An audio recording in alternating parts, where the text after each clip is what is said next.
Okay, so I know we touched on the Fick principle, I think in one of the earlier videos in this series, but remember the Fick principle is really associated in talking about cardiac output. And it does that because it looks at how the cardiac output is related to the rate of oxygen consumption. And the way I kind of talked about this last time, the way I like to organize this equation is I like to multiply this arteriovenous difference over to the other side. So in other words, we have the cardiac output on one side here multiplied by the arterial oxygen levels, those are the PaO2, minus the venous oxygen levels. Okay, so we look at the oxygen levels on the arterial side and on the venous side, and then we set that equal to the rate of oxygen consumption. Okay, so because that makes more sense to me. It's like I'm taking the amount of blood ejected per minute and I'm multiplying it by the difference.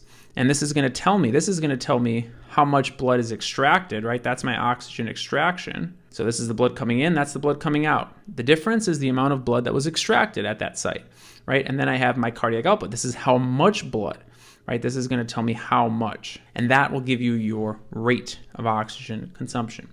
Okay, so that's essentially what this is. And sometimes this is also called the VO2.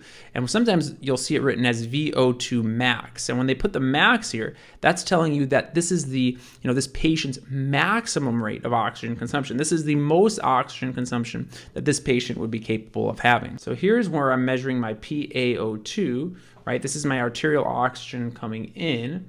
And then out here, I have my PVO2. And so some of that oxygen that's going to come in right here is going to be the oxygen. A lot of that oxygen is going to leave into this muscle, right? And it's going to go, through the electron transport chain, etc. And then we're going to have CO2 that comes out here. So the question here that we want to answer, the point of this is, how does the oxygen extraction differ in exercise versus, someone that's just resting at baseline? And we'll call that the oxygen extraction efficiency. In other words, is there more oxygen extraction when I'm exercising?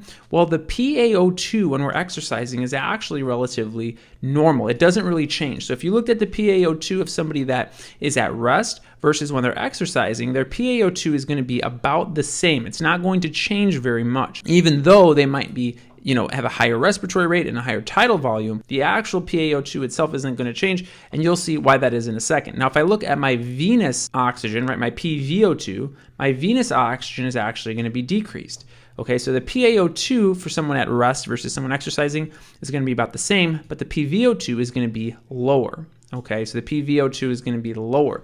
Why is it going to be lower? Because when I'm exercising, I'm going to have more oxygen going into this muscle. Now, you might be saying, okay, Dr. Art, but what about my increased respiratory rate, my increase in tidal volume? Well, that increase in respiratory rate, right, when this venous blood gets back to the lungs, right, I'm going to have, like we said, an increased respiratory rate when I'm running. I'm going to have an increase in tidal volume, increase in minute ventilation. And so what's going to happen is I'm going to have overall, I'm probably going to have more oxygen coming in, but that oxygen is going to have a bigger deficit to replace, right, because I extracted more from the venous side.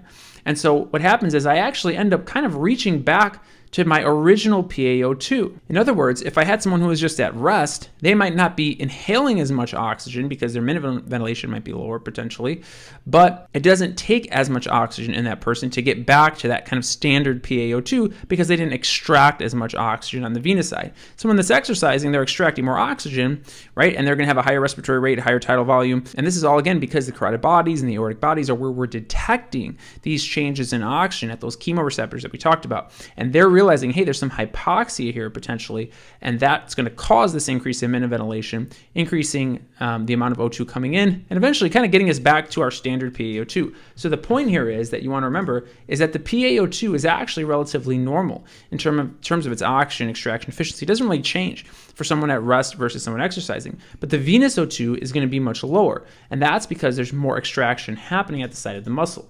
How about the CO2, right? How about the byproducts of metabolism? PaCO2 is kind of the same concept. It doesn't really change very much, but the venous CO2 is increased. And it's really the same concept. I'm going to have more venous CO2 entering the blood, right? Because I'm having this muscle exercising. There's going to be more byproducts of metabolism. But again, once I get to the lungs, I have an increased respiratory rate. I have an increased tidal volume. I can blow off more of this while I'm exercising, right? So I can blow off even more CO2. And so eventually I'll get back to my normal CO2 once I get to the arterial side. So it's kind of the same concept. On the arterial side, nothing has changed. On the venous side, though, we have a decreased level of O2 and an increased level of CO2 when I compare it to what I would have had I not been exercising.